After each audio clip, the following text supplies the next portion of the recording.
On August 21st, chemical weapons attacks in Ghouta, a neighborhood of Damascus, Syria, claimed the lives of at least 355 people, according to Doctors Without Borders. What we all saw was an inordinate amount of children, scenes of which went viral on the internet and propelled the United States to send 5 destroyers to the eastern Mediterranean with an undisclosed number of nuclear submarines, all of which are laden with cruise missiles, all ready to send a clear message to Bashar al-Assad of Syria that chemical weapons use was crossing the red line President Barack Obama drew 1 year ago. While on Monday, Secretary John Kerry and his U.S. State Department claimed Assad's guilt was a judgment already clear to the world, other mainstream media outlets disagreed, reporting that there was no smoking gun and that the evidence was no slam dunk.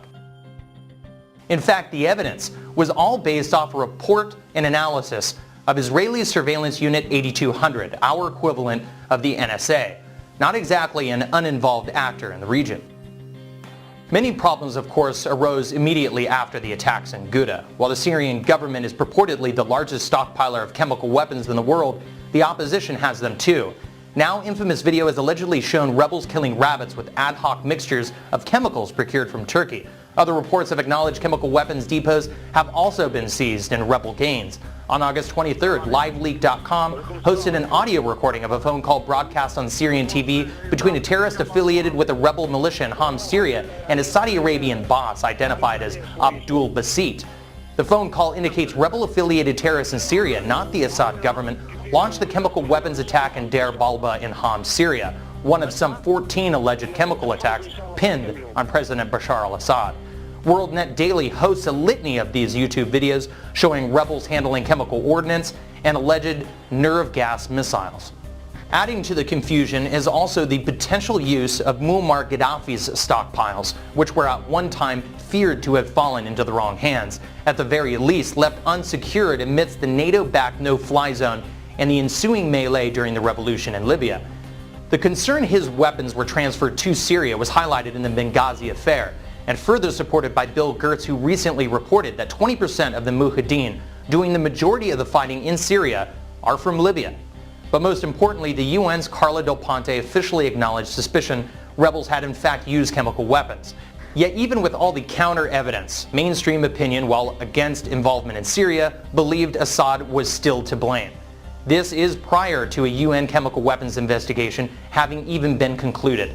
Much of the media is evidently still on the assumption as well, as CNN in classic pre-Iraq style and obviously with copious amounts of notes from ESPN are walking around a life-size CGI war theater resembling the state of Syria.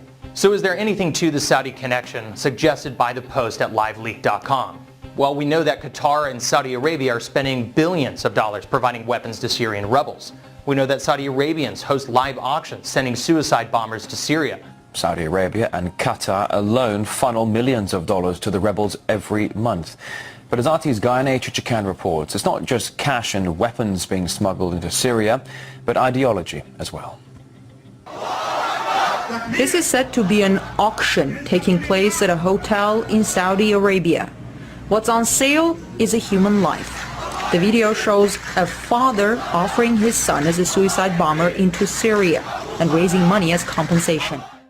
We know that geopolitical interests of these two predominantly Sunni nations stand in sharp contrast to that of Lebanon, Syria, Iraq, and Iran, all of which are Shia, and in the case of the latter three have recently signed a $10 billion gas pipeline leading directly through Syria itself. This undercuts, as we covered in our interview with Eric Draitser yesterday, Qatari and Saudi energy interests. Now in a breaking article by longtime Associated Press Middle East correspondent Dale Gavlak notes, from numerous interviews with doctors and Ghouta residents, rebel fighters and their families, that many believe certain rebels received chemical weapons via the Saudi intelligence chief Prince Bandar bin Sultan and were responsible for carrying out the deadly gas attack on August 21st in Ghouta.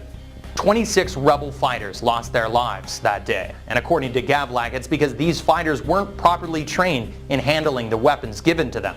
According to one resident of Ghouta, his son, who fights with the rebels, and 12 others were killed inside of a tunnel used to store the weapons provided by a Saudi militant known as Abu Aisha, who was leading a fighting battalion in the region. The father described the weapons as having tube-like structures, while others were like a huge gas bottle. Gavlak also reports that more than a dozen rebels interviewed reported that their salaries came from the Saudi government. But here's the kicker. According to UK's independent newspaper, it was Prince Bandar's intelligence agency that first brought allegations of the use of sarin gas by the Assad regime to the attention of Western allies in February.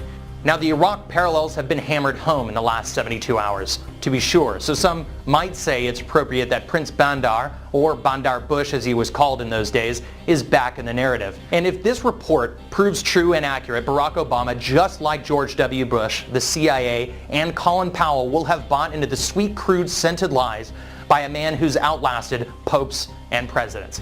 And rather than further humanitarian goals and a responsibility to protect, American strikes will have advanced Saudi Arabia's top foreign policy goal, according to the Wall Street Journal, of defeating Assad and his Iranian and Hezbollah allies.